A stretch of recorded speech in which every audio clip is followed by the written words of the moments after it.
41 దినములు నీ దీక్షను పడితిరో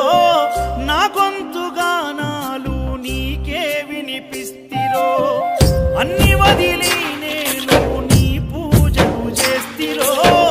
నన్ను నేను మరచి నీ సేవలో ఉంటిరో భక్తితో నీ భజన చేస్తూ బయలుదేరితి శక్తినిచ్చి నన్ను నడిపించు శబరికి నేను అలసిపోతిని నిన్ను చూడలేనని నీ భక్తుడైనా నే బాటసారిని